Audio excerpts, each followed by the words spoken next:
Le concept de libre-échange réfère à un système économique transfrontalier visant le développement du commerce international. Ce dernier se traduit par l'abolition des limites douanières et de la législation susceptible de ralentir les transactions entre les États. Il a comme objectif de permettre l'enrichissement et la prospérité économique des pays qui y prennent part. Le libre-échange se traduit souvent sous la forme d'accords internationaux. Ces derniers peuvent revêtir plusieurs formes, allant de l'accord bilatéral entre deux nations jusqu'à la création d'une zone de libre-échange comprenant plusieurs pays.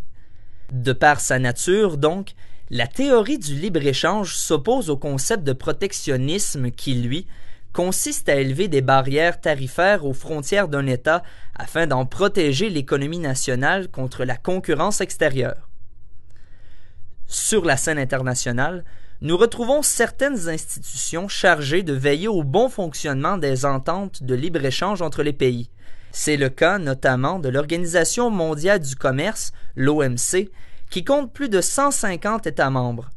En plus de veiller à la saine évolution du commerce international, cette dernière constitue une véritable plateforme de négociation entre les pays souhaitant entretenir des relations d'ordre économique. Les exemples d'accords internationaux ayant comme fondement le concept de libre-échange sont nombreux. En Amérique du Nord, on y retrouve l'accord de libre-échange nord-américain, ou l'ALENA, qui regroupe le Canada, les États-Unis, ainsi que le Mexique. Ce partenariat économique consiste en l'élimination de droits frontaliers sur des milliers de produits circulant entre ces trois pays. Il comprend également certains engagements spéciaux relatifs aux télécommunications et aux systèmes financiers. Il en va sensiblement de même pour l'Association latino-américaine d'intégration, ou l'ALADI, qui, elle, regroupe 12 pays d'Amérique du Sud, dont le Brésil, la Colombie et le Mexique. Les interprétations relatives au concept de libre-échange varient souvent d'un spécialiste à l'autre. À cet effet, certaines critiques font mention du haut risque de dumping social associé à l'adoption d'une telle mesure. Ce dernier consiste en l'incapacité de certains pays riches à compétitionner avec d'autres États au sein desquels on retrouve des normes du travail plus permissives.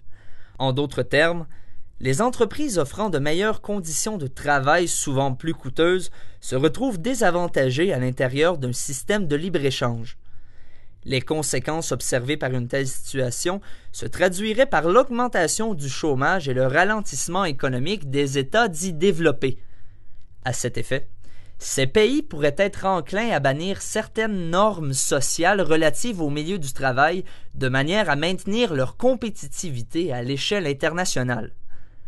Cette vision du libre-échange ne fait cependant pas l'unanimité sur la scène internationale.